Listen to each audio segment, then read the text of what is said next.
this platform or wherever other platform I'm on to tell me YouTube isn't working. So it just keeps glitching. It's the only one that does that. YouTube just keeps shutting down the lives. I don't know why. So I'm just getting set up on the YouTube live again. Anyway, thanks for joining me. I'm just waiting for a few people to turn up before we get going. I just went on a big rant. A lot of people follow me over from Instagram. I just went on a big rant about sorry. I felt like I still wanted to keep going on about it. It is such an important lesson for adults to learn too, is how to make it up to people when you mess up, because that makes you feel good. You're not just trying to get up. You're not just trying to get out of stuff. You want to make it up to people. That's what a nice person does. You want to make it up to the other person. And saying you're sorry just doesn't cut it.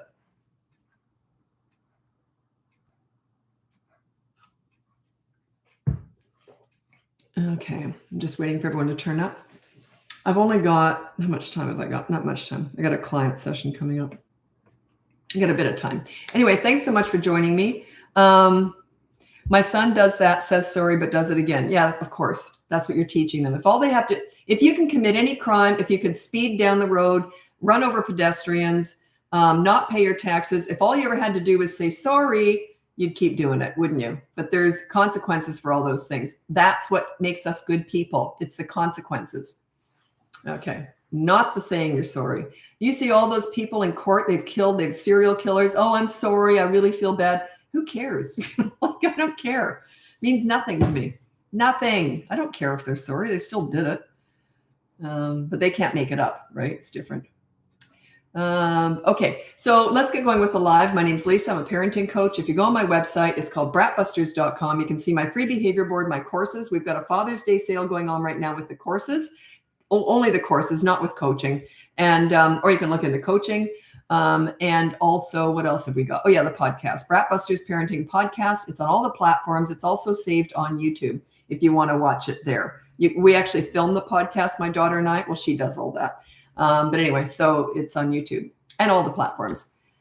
What should a consequence board look like? Look at the free behavior board at BratBusters.com. It's rules and then consequences for every member of the family, 3 and above. You are on there too. If you're not on there, you're not a leader. You're just a dictator. You have to be accountable. Like, your rule is usually no yelling. If you yell, your rule is no yelling. You can never put down no yelling for the kids, because that's in the attitude department. It's too big of an ask for kids.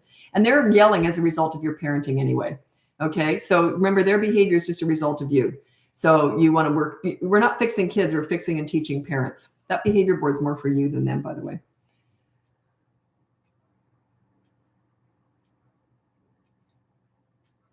Okay, you got to put an age down. Someone said, do you recommend 3K? What does that mean? Are you talking to me or someone else? Oh, now I've got a cowboy thing on. I don't know what you mean by that.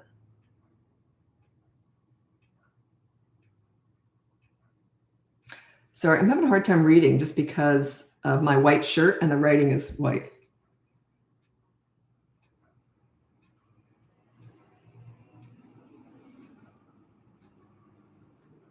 15-month-old started hitting. Best thing to do, ignore it or put in playpen. No, I would just say no, hold their hands for a second, then redirect. So I just go no, and then I redirect. Look at this book over here. But prevent future hits. If you allow them to continually hit and say no, hit, it becomes a game. Also, you don't want them to get used to hitting you, because it can become like this body. What do I call that? Oh, what's that called? Muscle memory. Yeah, it's like that. They just get used to hitting you. You want to prevent future hits. So the first hit, let them hit you and then say no, and then prevent. And then when they go to hit you again, you say no, and then you just hold their hand again. But you're redirecting. That's still a baby at 15 months old. That's not a toddler yet. To me, a toddler is about 16 months to 35 months. So do you recommend starting at 5? The behavior board starts at 3. Is that what you're talking about? Yeah, the behavior board starts at 3. That's when they develop the sense of reasoning. They can develop a sense of reasoning. In other words, they can stop and think before they act. That starts at 3. Maybe a month before, but not much. 9 years. Thoughts on sleepovers and phones? No, I'm against both. Sleepovers, I won't go into it, but I have worked with a lot of kids who, let me think how I can say this nicely. You never know who else is going to be at that house. You want to know those people very, very well. There was very few families that I would have let my kids sleep over at, because I didn't know. Maybe they had older siblings who their friends would also be doing a sleepover. You don't know those other teenagers. all those 16-year-old boys who are sleeping over at the same time your little 9-year-old girl or 9-year-old boy is, right? Think about it. Yeah, I won't go into it. But let's just say I do a lot of crisis work too. So stuff happens. Sleepovers, and they don't need a phone at 9 because they shouldn't be on their own at 9. They only need a phone if there is not an adult around, right?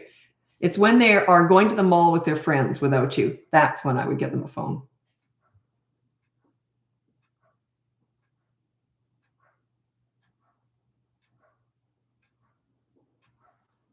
Well, I don't quite understand this. What do you recommend for a child that's 4 and cannot do independent activities? You mean won't do them?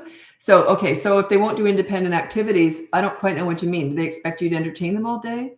I don't quite know what you mean. Also, maybe you've got too many toys. Do you have stuff everywhere? They can't focus on anything. So I would do a toy rotation system. So they only have a few toys out at any given time. And also have activity boxes or baskets. So what I mean by that is you can just have a basket full of old toilet rolls, some tape and crafty stuff and say, okay, now we're going to do crafts. They tend to get ensconced in stuff like that in the creative stuff. Or now we're just going to do magic tricks. Have a magic trick basket. Have a science experiment basket. Have a cooking basket. Pull that out. So have activities. Schools operate that way. That's how they keep kids' attention. They have purposeful, focused activities, one at a time. They don't throw everything in the middle of the classroom and say, have at it. That's what playrooms are all about. I don't like playrooms. Yeah, it's like everything's there and just have at it. I don't do that. I'd rather pull out a basket. Now we're going to do crafts. Now we're going to do science experiment. Now mom's going to make Play-Doh.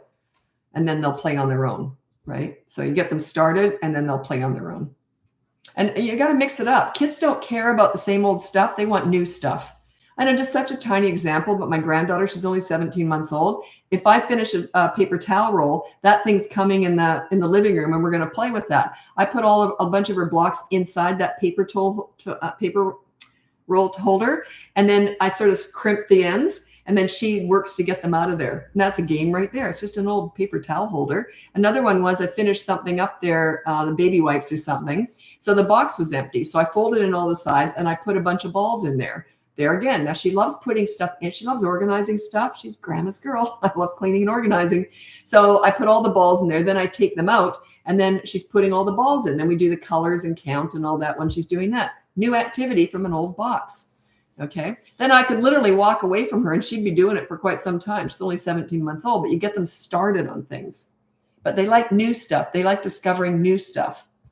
Doesn't matter what it is. Don't buy all the fancy stuff expecting that to work. Unless it's screen stuff. They go on there all day long, but you don't want that, right? Screens are they're like crack. I mean, they just are so addictive. Trust me, I know. I never used to watch TikTok. I'm on there. That's my biggest platform. Oh, I am here now. It's my biggest platform, but I never was on here. I never looked at it. And but I don't know, 6 months ago, I started watching it. Oh, it's like I need an intervention. I'm just addicted. It just pulls you in. It gets the algorithm going that you like, and it pulls you in. So that's why kids get addicted to it, and parents complain about it. I get it. Okay, teen is skipping, smoking, and drinking. He was such a smart, headstrong boy and had a bright future. Yeah, that's only coaching. If you want my help, you'd have to hire me for that. I do specialize in teenagers. It's hard. It's doable, but your expectations are often higher than we can go because it depends if they're 17, 18 especially. But if they're 14, 15, we can often turn things around. No guarantees with any of this stuff. We're dealing with human beings here. But yeah, that would be coaching because I would have to assess the situation. And then parents never like the first session with teenage stuff because I'm focusing on you and you're going to have to give to that teenager first. You got to give respect to get it. And they go, why on earth do I have to do that? Because my teenager treats me like crap. And I go, right. Anyway, here's what we do. So oftentimes I get the parents to make amends for mistakes they've done. You're just building trust. It's hard. It's very hard.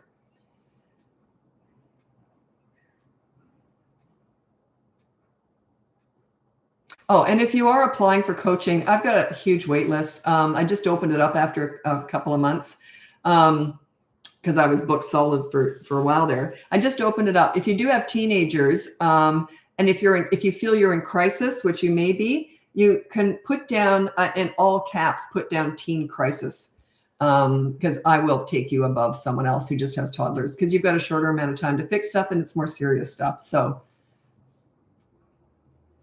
That's if you want to work with me. If not, then don't do that. At every stage, it's the parent's responsibility. Yes and no, but you don't always have control. And with toddlers, you don't. And with teenagers, if you're not a leader, you lose a lot of control, but you don't so much have control over your teenagers. You want them to control themselves. Part of that is because you're such a good leader. Like my son said at 15, I could never rebel because you're so reasonable and easy to talk to. He handed me that, by the way, on a silver platter. I never asked. Anyway, I couldn't believe he said that. And but yeah, they can't rebel against a leader. So they keep themselves in check. Just because they're proud of themselves. They have self-respect because you respect them. Teen crisis. Yeah, it's teens are my favorite age by far, no comparison, because it's the most challenging. And I love being challenged in all this stuff. And but yeah, they're my favorite age. I learned most of what I learned over these 53 years of volunteering with kids and then working with them. Most of it came from the troubled teenagers. I thought everything that I'd done with younger kids, I sort of changed it and figured out how to talk to teenagers. I couldn't believe how well it worked. But I did a lot of prep work working with younger ones. And then by the time I worked with teens, it is different. And I thought, wow, this works. I know how to make them feel good. I know how to empower them to make good choices. It's challenging, but it's doable because everyone wants to feel good about themselves. Even a really difficult person, if you put them with a calm leader that they look up to, that they respect, that they kind of want to please and certainly don't want to disappoint, you're going to get the best out of them. Have you ever had a coach or a teacher or a grandparent that's like a mentor to you that you look up to? How do you treat that person? Pretty darn well. So yeah, I think it's always turnaroundable, but it gets harder as they get older. You said, how'd you learn all of this? I think I was born to do this, to be honest. I have a story about how I mothered all the other kids in daycare. I was in preschool. I was 3 years old. And I had them all lined up so they'd take turns on the slug. I was always doing this. And then when I was 11, I started volunteering in daycare centers. And then when I was, and they asked me, how do you do that? They call you, they want to be with you, but you get respect. I just always knew how to do this. I was always obsessed with figuring kids out. And I wasn't much of a child myself. I was kind of born old. My mom used to say you were just born old. And then when I was 20, I thought, well, I should be a child psychologist. It just makes sense, right? I hated it. I hated what they were teaching. This was 1980.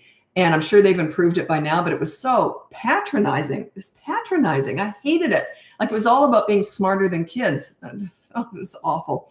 Anyway, and then they kicked me out because I was asking too many questions. And the other students started asking me questions about kids because they could pick up that I knew more than what they were teaching. I'm sure they've improved it by now.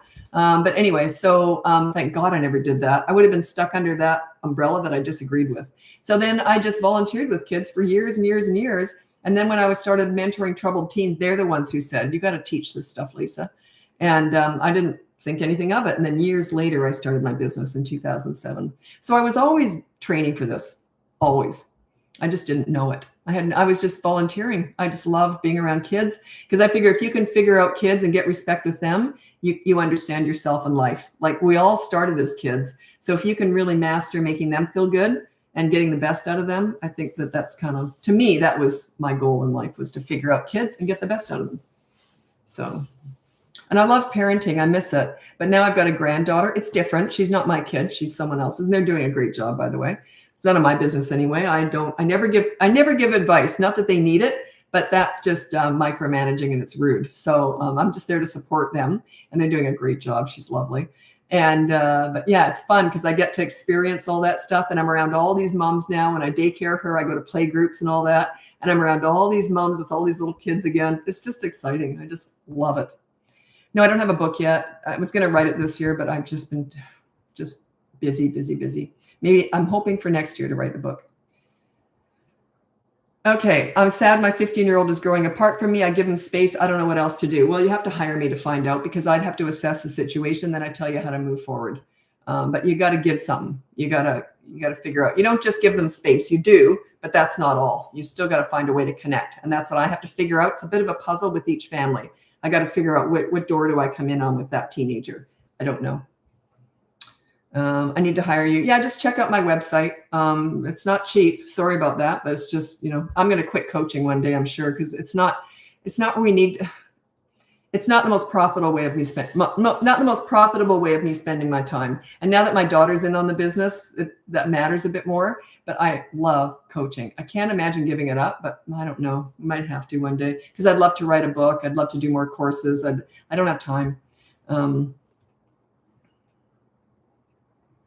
do you deal with tantrums in stores? If it's somewhere that's not disturbing people, then just let them drop and have a tantrum. Check out I've talked about supermarket tantrums, and it's a whole section in my toddler course. It's called Supermarket Tantrums. And it's a whole section because you got to go supermarket shopping, right? So yeah, it teaches you how to sort of prepare for it all, prepare for shopping and all that. Oh, sugar. Anyway, so I got to get going soon. Anyway, so you can check out the course. I've got a Father's Day sale running right now, just on the courses, not coaching. But just check out, if you type in BratBusters tantrums, you might even want to type in, like, just Google BratBusters supermarket tantrum. You might be able to find that for free. I don't know if I've done videos on just supermarket tantrums, but I might have. But if you look up tantrums, it'll give you an idea. And probably in a lot of those will be covering public tantrums.